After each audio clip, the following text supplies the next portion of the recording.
Okay.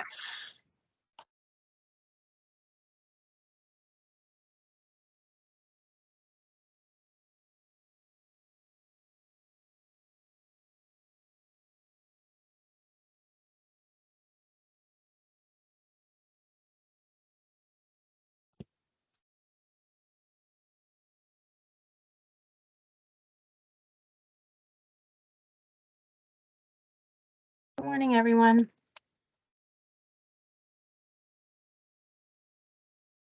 Let's give it another minute or two to see who else joins.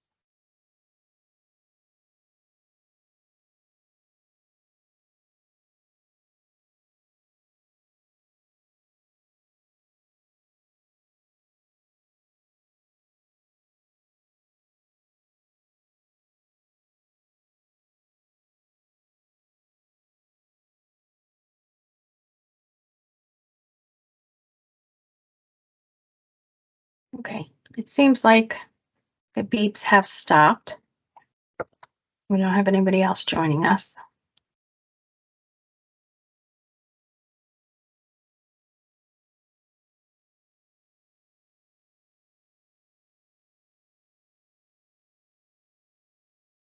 Okay, I'm just going to go ahead and get started then. Good morning. I want to thank everybody for attending this morning. For those that don't know me, I'm Melissa Evanego and I manage the Bureau of Mobile Sources. Again, thank you for coming and taking the time out of your day to find out a little bit more about our solicitation. I'm going to go over some housekeeping rules first. First thing, we're recording this session and we'll post it on our webpage probably later today. Please make sure that you are muted at all times unless you're called on to ask a question. Please hold all your questions until the designated Q&A portion of the presentation, which there'll be two. And please do not type your questions in the chat unless you're having technical difficulties, which prevents you from speaking. And then lastly, questions and answers from this webinar will be added to our FAQ document that's updated weekly and posted on the project solicitation page. Again, I want to thank everybody for taking the time this morning to attend our webinar. We will be holding another webinar next week in the afternoon on August 16th. These webinars are intended to provide guidance and clear answers to aid interested parties in applying for funds. So in the 2.5 years that we've been using RGGI funds for vehicle electrification projects, we've administered approximately $125 million for 80 projects with 222 vehicles being converted from diesel to electric. So to say that we've been busy is an understatement, but we've made some significant progress towards Governor Murphy's decarbonization goals. This solicitation, which we're calling RGGI 6, will provide approximately $13 million for local government electric vehicles or equipment. So in the last 2.5 years, we've learned a lot about how industry works, local government works, local government rules. We now better understand the procurement of municipalities, charging as it relates to medium and heavy duty electric vehicles, supply chain issues, and a whole host of other issues and aspects of the grant process. So for those of you who may have already received funding from us, you know that whoever just joined us, can you put yourself on mute, please?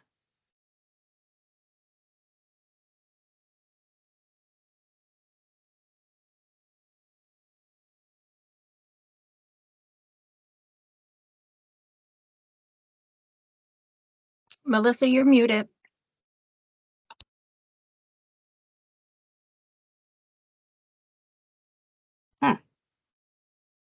When did I mute? Do you know what I said?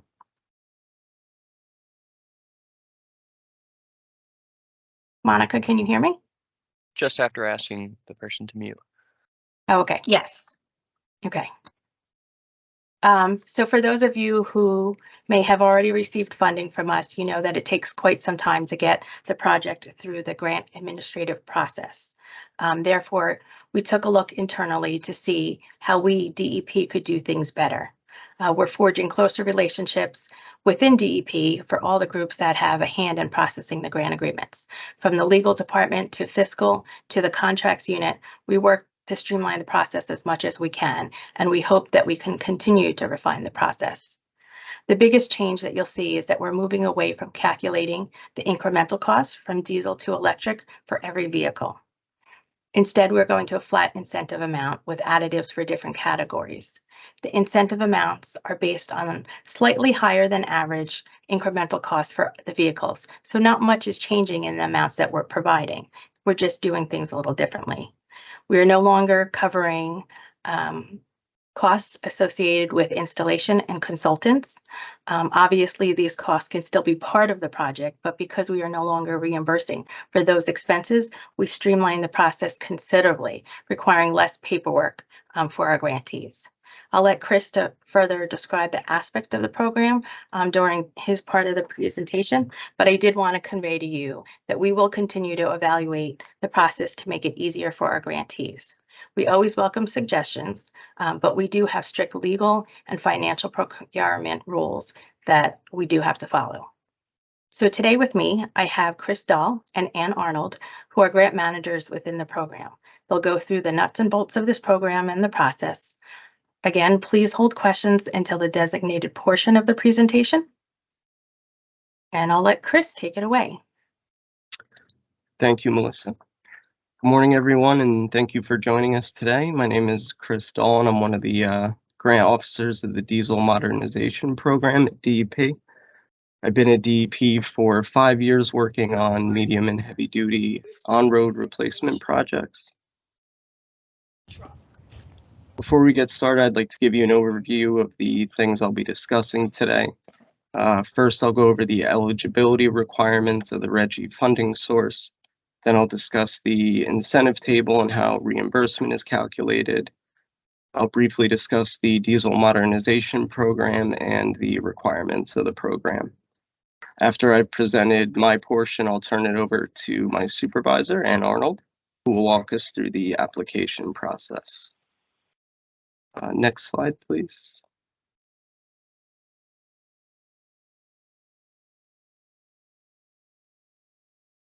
Yeah, I can just press it. There we go. Can everyone see that? This round of funding is for local government and for contractors who operate buses or trucks for local government. The contractors must provide proof of their contract with the township at the time the project proposal is submitted.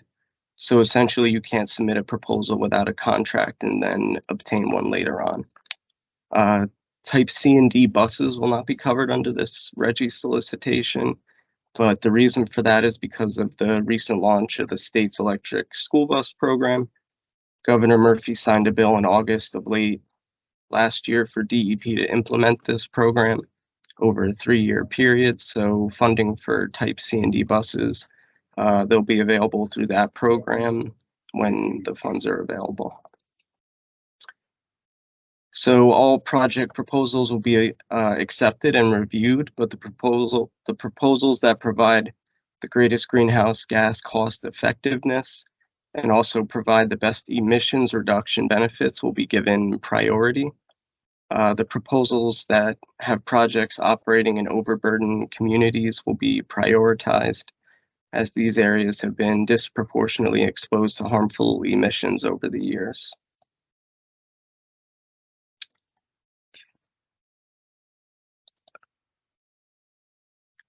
So an important part of the diesel modernization program is that on-road vehicles and equipment currently owned by the applicant must be identified for decommissioning. The program is a one-for-one replacement program, so in order to purchase, for example, a new electric refuse truck, you need to identify a currently owned refuse truck to decommission and replace. This is the incentive for DEP to distribute the funding, as the emissions reduction benefits from these replacement projects can positively impact overburdened communities. If your proposal is accepted, eventually you will purchase new electric vehicles or equipment. For a period of 3 years, telematic devices will need to be installed onto these vehicles. These devices will be provided free of charge from the state. At the end of the 3-year period, we will retrieve them. It's important to note in the beginning that this program is a reimbursement program. If your proposal is accepted and you're awarded funding, you must purchase the vehicles or equipment first and then submit proof of payment. Other financial documentation must also be completed, and then reimbursement can be requested. Okay. So as you can see, this is the incentive table that DEP uses to calculate reimbursement costs. The values in this table represent the average of the incremental differences between new diesel equipment and new electric equipment, as Melissa said. The purpose of the funding is to offset the cost of the new electric vehicles or equipment. Looking at the table, the first column is broken down by vehicle type with 2 categories: non-passenger, like a street sweeper and other trucks, and passenger bus or van. The second column is the gross vehicle weight rating class, and the third column is the base incentive amount. These first 3 columns are where the calculations would start.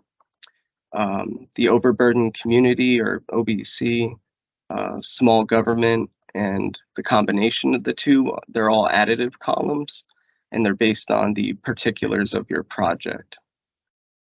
We determine whether or not your project is in an OBC using data from DEP's overburdened community webpage, and small government is determined by a population of 20,000 or less residents. Okay, as an example, say you're proposing the purchase of an electric refuse truck. It'll be in the non-passenger vehicle type column. Say the truck has a gross vehicle weight rating class of 7, so we know that the base incentive rate will be $180,000. Now, if the location of the project is in an overburdened community, according to the data, reimbursement amount increases to $201,000. If the location of the project does not meet the OBC requirement, but it can be considered small government, the reimbursement amount is instead $232,000. If the location of the project meets both additive requirements, the reimbursement amount will be $253,000, as shown in the last column there.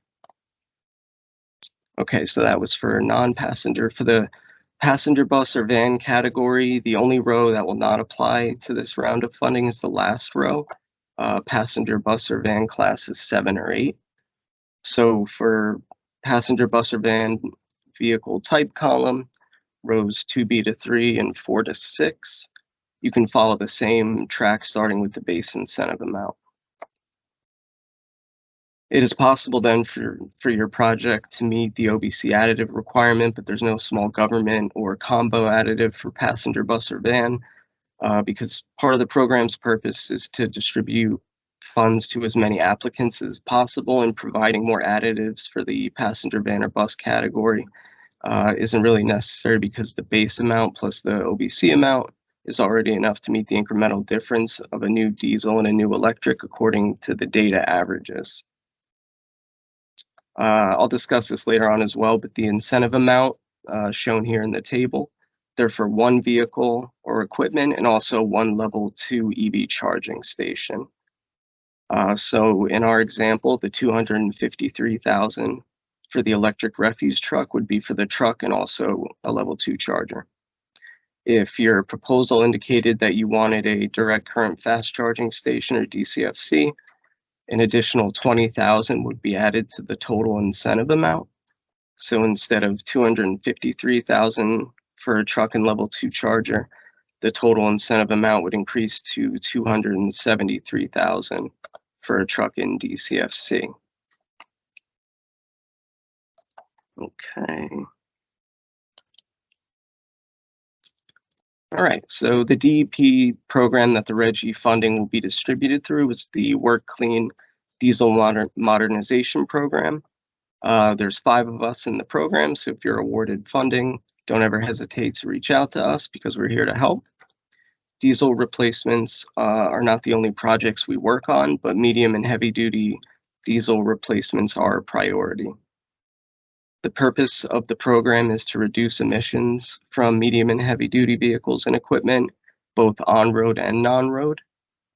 The program utilizes state, federal, and enforcement funding for on-road replacement projects like school buses, transit buses, refuse trucks, street sweepers, and more.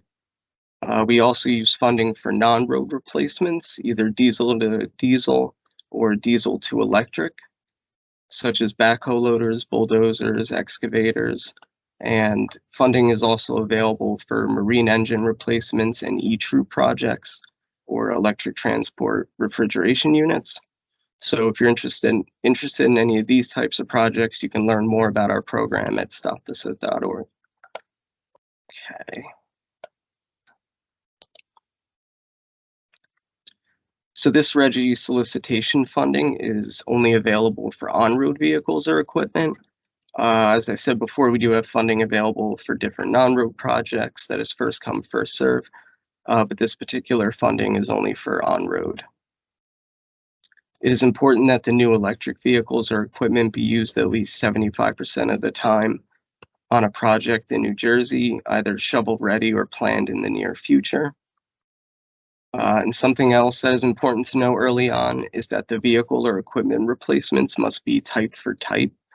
So for example, if you want to buy 5 electric shuttle buses with a gross vehicle weight class of 3, you need to identify 5 currently owned shuttle buses for decommissioning that are also class 3.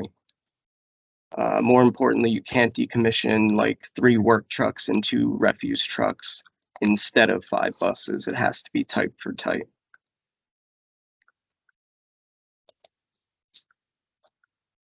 Okay, so I spoke about this before. The EV charging station requirements are pretty simple.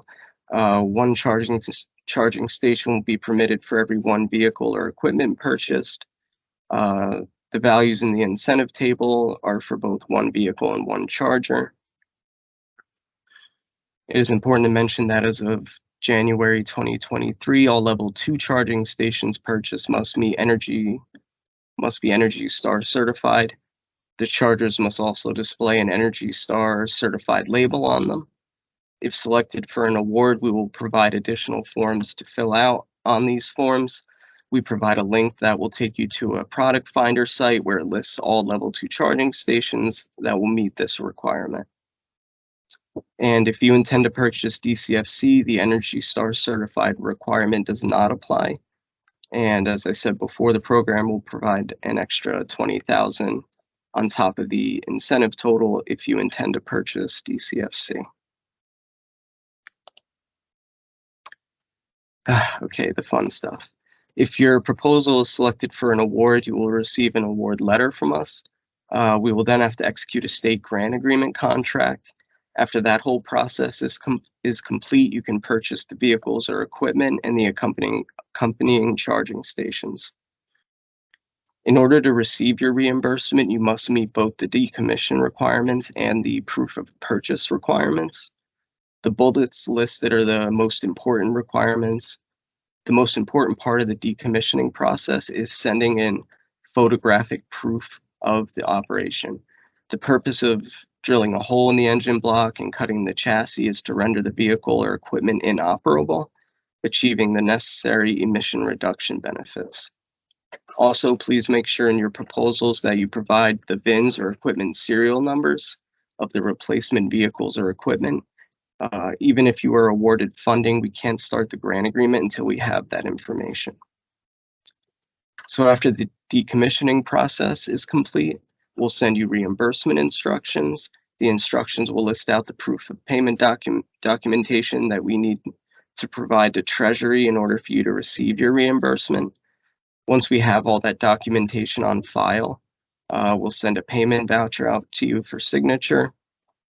Then we send all that documentation and proof of payment info to our contracts and grants unit. They review it and they'll send it off to Treasury. All right. At this time, I'll turn it over to my supervisor, Ann Arnold. She'll go through the project proposal application process. But at this time, does anyone have any questions about what I went over?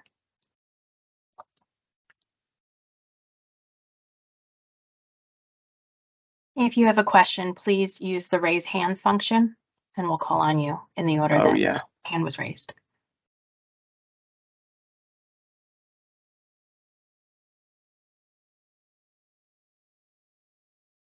Okay. It doesn't look like any questions for now. So why don't we move on to Ann Arnold? And you could Okay. start, and then we'll take any questions after Ann's presentation. Okay, thank you, Melissa and Chris. Hi, everybody. My name is Ann Arnold. I'm a supervisor within the diesel modernization program in the Bureau of Mobile Sources, and also a grant officer, and I help with the grants. So I'm going to step you through the process for submitting a proposal. The link is there. It's a SurveyMonkey link. Some of you maybe have used that program in the past, or maybe even set up your own. It's a pretty simple system to use. So the first thing you do is just click on the link. Next page, next slide, please. I'm just going to step you through the screenshots. I took screenshots of each page so you can kind of get an idea of what you're going to see when you click that link.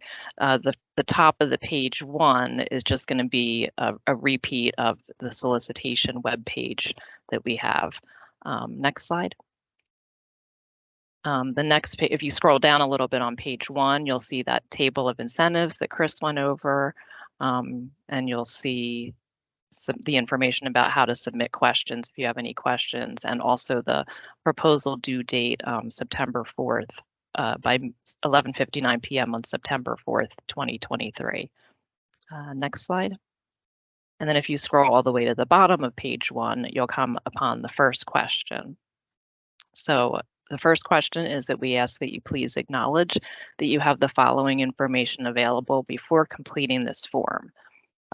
There's also going to be, there's a note there that says there's going to be an option to upload files supporting your proposal at the end of the form if needed. That's optional.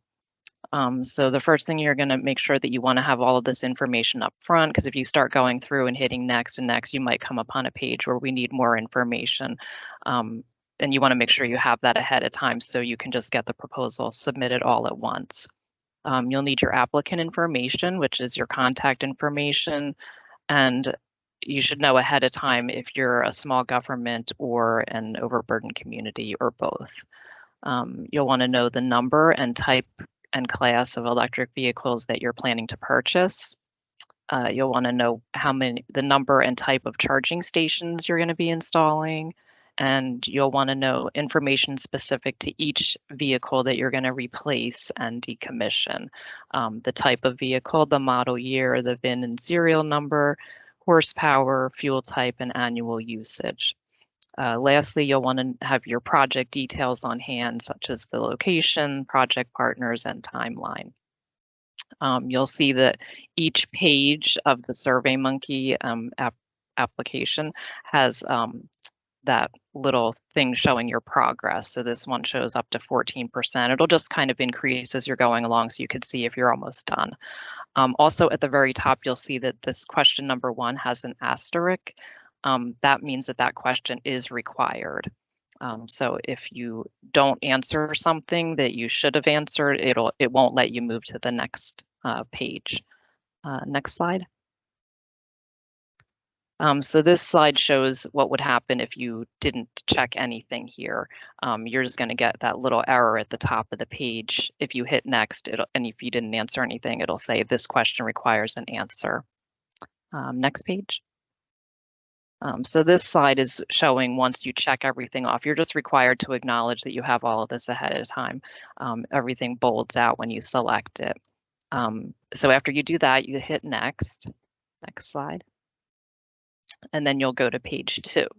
So page 2, we're going to ask for information, applicant information. The first part of this is your whoever the contact person is. That's just going to be whoever you want to basically be the contact person if we have questions, or if whenever the awardees are selected, whatever email address you put in here, that's what we're going to use to send out a notification once we select the awardees. So you'll want a contact person. The applicant name would normally be the township or the company, that type of thing. The address and email address and phone number. Question number 2, you'll select your classifications, small government, overburdened community, or if you're none of the above, if you check that, the other 2 will automatically uncheck. So, but you can choose both of these. If you're not sure, I think Chris went over in the beginning how to determine if you're an overburdened community. We have a web page. I have that linked in the green area on this slide. What are overburdened communities? That'll take you to DEP's website that has maps and such that you can use to determine if your community is overburdened. And also we have a link here to download a list of all overburdened communities in New Jersey. Click here. If you do click there, an Excel spreadsheet will automatically download to your computer, and you can open that up and check for your municipality to see if it's overburdened. Next page. Okay, so once you hit next, you'll go to the top of page 3. This is going to ask for a project description. You're briefly going to describe the project by completing the following questions. Number 1, we ask that you indicate the quantity, vehicle type, and gross vehicle weight rating class of each electric vehicle that you'll be purchasing. For this table, you should only complete the appropriate number of sections in this question and leave the rest blank. You also please keep in mind that each new electric vehicle requires an old vehicle of similar gross vehicle weight rating and horsepower to be replaced and decommissioned. So for this, I just put an example in here. So number 1, my pretend company has 2 garbage trucks that they're going to be replacing. So they would say that well, these are what they're going to be purchasing. So they're going to get 2 garbage trucks. They're non-passenger. You would select only 2. So if you're only getting 1 type of vehicle, you would only use row number 1. If you're getting different types of vehicles, you'll use more of the rows. So many people, if they're just getting 1 type, you'll only fill out row number 1 because you can select the quantity of how many you're getting. 1, 2, 3, 4. It's unlimited to how many you can select. For this particular project, I said that we were going to get 2 different types of vehicles. So quantity and then vehicle type, you're either going to select non-passenger, and then the other vehicle type that you can select is called passenger, bus, or van. The weight class you select, and then the vehicle description, you'll have a choice between street sweeper, garbage truck, transit bus, shuttle van, or other. So other you would select if it wasn't listed, such as a dump truck. And there's other areas later in the survey where you can describe that in more detail. Next page. So you scroll down to the bottom of page 3, there's 2 more questions in this section. Question number 2, you'll indicate the number and type of charging stations you'll be installing. Please note that only 1 charging station per vehicle is permitted for funding. You'll want to list, in most cases, you'll have the number of chargers are going to match the number of vehicles that you want to purchase, the new electric vehicles, so it's 1 for 1. You can have a combination of DC fast chargers and level 2s if you want to do that, or you can have all of one or all of the other.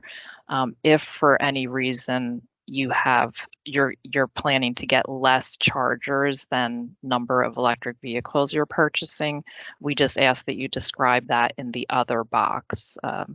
Other category there. There's a choice to pick 0 for level 2 or DC FC. If you do that, like I said, we ask that you put something in here that describes other, and you'll have to you don't have to purchase, like say you might have a charger already installed that you're going to use. So other things that you can show to prove that is like a photo that it's already installed, but you'd also have to describe what your charging plan is and how we would know how you're going to utilize that charger. If it's already used for another vehicle, we would want to know, what specifics you have and what your plan is to ensure that the new ones can also be charged, either simultaneously or at different times of day. So we'd want you to be more specific on that if you are getting less chargers than vehicles. Question number 3 is to indicate the total number of vehicles that you will be replacing and decommissioning.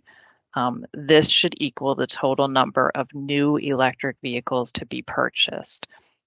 So these choices for this question are basically going to be determining the layout of the next page. You'll either select 1 to 5, 6 to 10, or more than 10. Those are your only choices for here.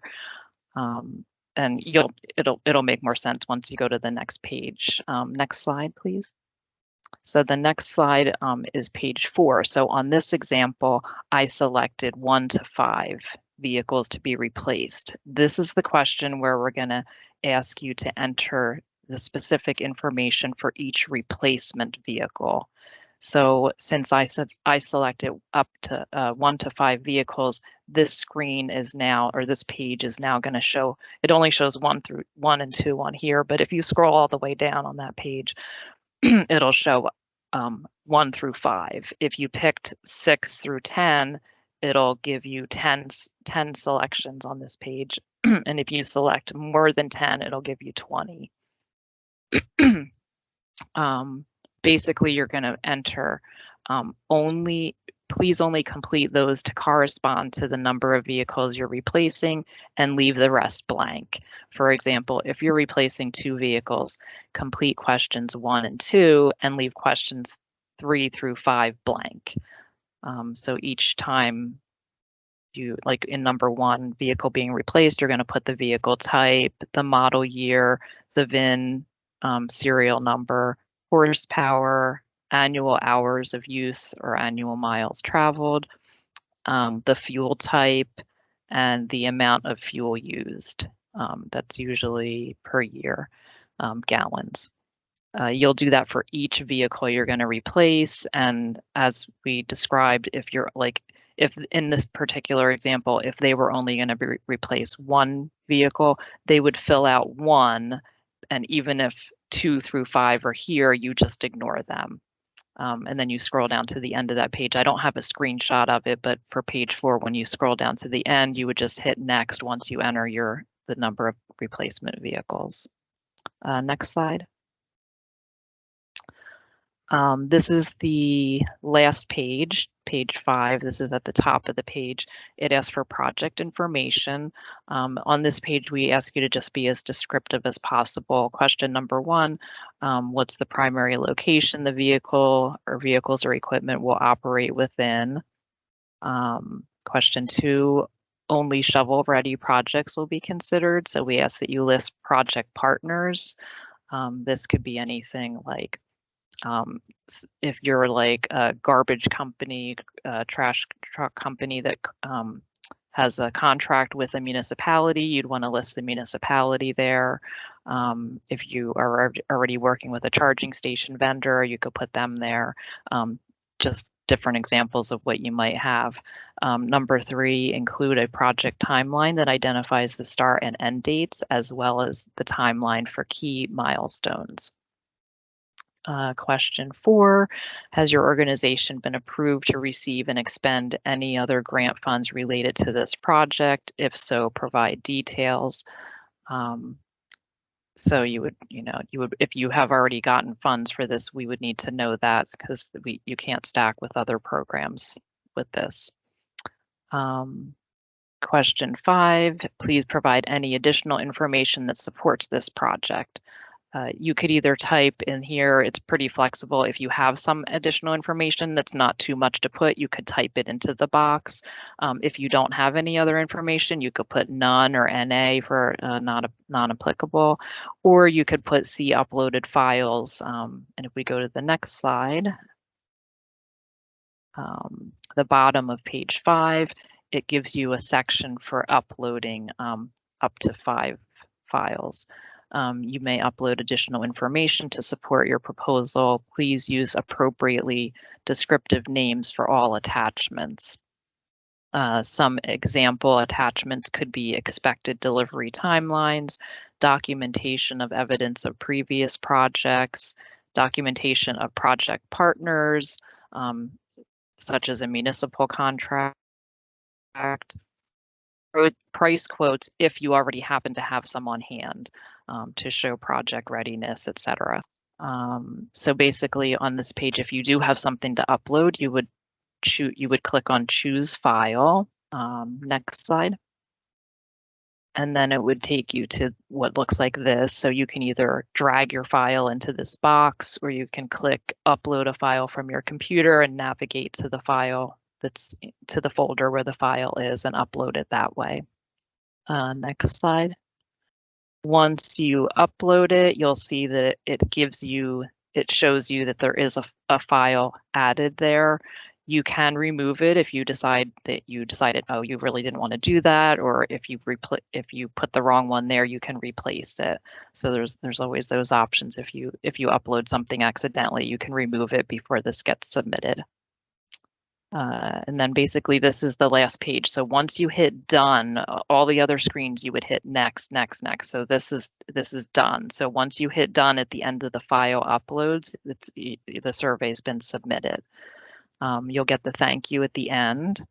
And then if you hit done again, you'll get a final thank you for taking the survey. It's just another confirmation screen. So next slide. So now that you've submitted your proposal, what happens next? So bright and early the next day, after September 4th, 11:59 p.m. on September 4th of this year, we are going to start evaluating the proposals. We're going to look at them in terms of cost effectiveness, proximity to environmental justice, overburdened communities, and also projects that are shovel ready. We will, from the proposals selected, we'll select who, from the proposals submitted, we'll select who we're going to be selecting for an award or awards, and we plan to do that in the month of October. So at some point in October, we hope to have all of the awardees selected. All applicants will be notified via email whether you're selected or not, and that is planned to happen sometime in October. The next steps for awardees, if your project is chosen, you will have a DEP grant officer will be assigned to your project, and they will reach out to you. There's going to be additional forms to fill out, and price quotes will be required, and then the grant agreement process will begin. I know Chris went over a lot of that earlier. Those are just other steps that happen after the project gets awarded. Next slide. Okay, so this last page is basically just important information and links that you'll need if you're interested in submitting a proposal. The solicitation itself is on that website there, the first link. The second link is the overburdened communities link, so you can find out if your community qualifies. The third link is our frequently asked questions. We ask that you take a look at that because we've gotten questions in, like before you go ahead and submit a question, look at that document because somebody may have already asked that question and it's already answered in the document. Maybe not in the exact wording that you're asking it, but we try to make it generic so it covers, broadly covers the topic. And then to submit your proposal, it's the SurveyMonkey link. And again, if you do have questions, if you don't see them on our frequently asked questions, if you have a question, we do update that once a week. I think Melissa noted that already. So just send an email to stopthesoot@dep.nj.gov and list Reggie 6 in the subject line. Project proposals are due by 11:59 p.m. on September 4th, 2023. And that's all I had today. So we hope that everyone here submits a project, and thank you very much for joining our webinar.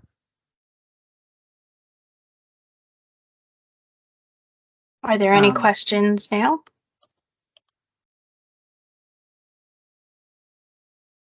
If you have a question, please use the raise hand function. Okay, I see Michael Ferraro. You can unmute and ask your question. Hi, thank you. Mike Farrar from Stockton University. For the purposes of this grant application, are state colleges and universities considered small government less than 20K? We're a component unit. It's unclear whether we're a state entity. State universities can apply for Good. this solicitation. And as far as, what did you say, small government? Yeah, we would be considered a small government, I assume then. I'd have to look into that. Okay.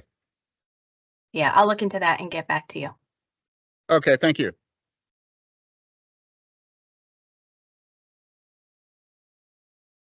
Any other questions?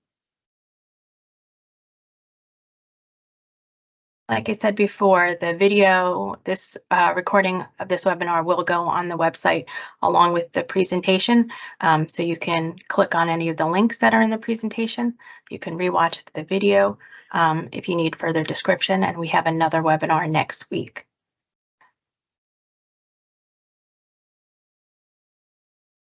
No other questions? Okay, well, if you think of any questions, you know, anytime from now until, you know, prior to submitting your proposal, you can send it to Stop the Soot email, and we'll answer the question and post it on our FAQs. Michael, did you have another question? I do. If we were going to go for a DC fast charge, can that only be used for the vehicle, or could that also be used for other things, say, you know, our local community charging, things like that? Not necessarily for the outside community, although we are a state entity or state component unit. You can use the charger for other vehicles. We just need to make sure that, you know, when we look at the number of chargers, they match the number of vehicles. That Okay. you're getting. Yeah. Sounds good. Thank you. Sure.